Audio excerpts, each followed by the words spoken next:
more than 1,500 Confederate monuments stand in communities like Charlottesville with the potential to unleash more turmoil and bloodshed, posted the Southern Poverty Law Center, SPLC, a radical leftist organization that likes to label normal conservative groups as hate groups. It's time to take them down, the SPLC posted, along with a map of where Confederate-linked statues, towns, cities, counties, and schools are located. Apparently the SPLC is urging visitors to their website to write letters to the editor of local newspapers, reminding the readers, white supremacists incited deadly violence in Charlottesville, Virginia, last week in defense of a Confederate monument. The sample letter instructed letter writers to include a reference to any particular Confederate monument located in the community. If our government continues to pay homage to the Confederacy, people of color can never be sure they will be treated fairly, the SPLC letter added. And we will never solve our community's problems if an entire group of citizens is alienated or feels targeted for discrimination. What is particularly disturbing about the SPLC map is that it not only includes statues, but also lists counties, such as Lee County, Florida, and cities, and even dozens of schools, such as Jeff Davis Middle School in Hazlehurst, Georgia, Robert E. Lee Elementary School in Columbia, Missouri, and Stonewall Jackson Elementary School in Bristol, Georgia. Interestingly, after the Civil War, Lee became a university president. Before the war, Jackson was a champion of education for black children. Since both men were educators, naming schools after them seems highly appropriate. While the SPLC decries Confederate statues, place names, and school names as somehow racist, a plurality of African Americans, 44% to 40%, favor keeping the statues standing, according to NPR/PBS Marist poll. 62% of all Americans favor keeping statues that honor leaders of the late Confederate states.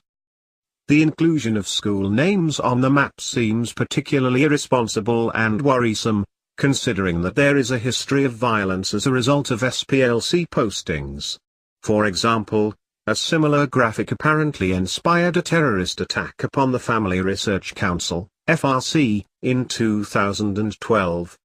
Floyd Corkins broke into the FRC's D.C. headquarters with the intention to murder every person inside. During an interrogation with the FBI, Corkins said he was inspired to kill people inside the FRC building because it was listed by the SPLC as an anti-gay group.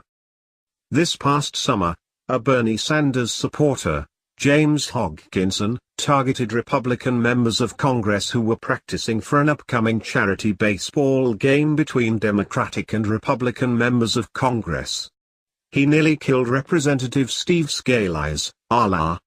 Hodgkinson indicated on Facebook that he was a fan of the SPLC, which had repeatedly attacked Scalise.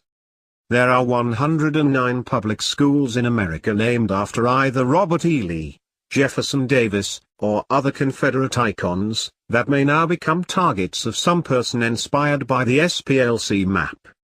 One school superintendent, Aurora Laura of the Oklahoma City Public Schools, was on board with the SPLC, even raising the issue of what to do about 4th-grade schools in her district that she claimed had Confederate-linked names. Previously, the district had decided to remove the mascot name Redskins from Capitol Hill High School, charging it was demeaning to Native American Indian students. But Laura incorrectly claimed that 2 schools were named after Confederate generals, Lee and Wheeler. They were actually named after early civic leaders in the community. Another was named for Stonewall Jackson. The 4th one was named for Stand Watie, the last Confederate general to surrender, on June 23, 1865, in what is now southeastern Oklahoma, but what was then Indian Territory. Watie was the only American Indian to achieve the rank of general during the Civil War, and was a wartime chief of the Cherokee Nation. Hopefully, none of the schools in Oklahoma City, or anywhere else in the country will be attacked by terrorists inspired by the SPLC. but violence has already occurred against supporters of Confederate monuments. In the summer of 2015, Confederate flag activist Anthony Hervey, an African American, was driven off the road and killed in rural Mississippi while returning from Alabama, where he had spoken at a rally of 400 in Birmingham in support of Confederate heritage.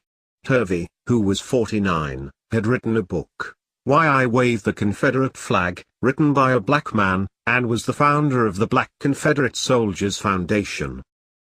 Hervey was given a ride from Mississippi to Alabama by Arlene Barnum of Oklahoma, another African American who is a Confederate heritage activist. Hervey was killed in the incident, and she spent time in the hospital. When she left the hospital, members of the Sons of Confederate Veterans, SCV, provided her an escort back to her own home in southeastern Oklahoma. She described the attack on her and Hervey in a personal interview with the New American. Barnum told me that Southern pride was instilled in her from the time she was a little girl, growing up in Louisiana.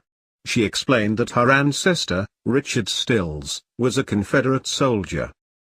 She lamented that if the race baiting did not stop, she feared we are going to see a race war. The late Anthony Hervey observed in 2000, "We currently live under a psychological form of Reconstruction. Whites are made to feel guilty for sins of their ancestors, and blacks are made to feel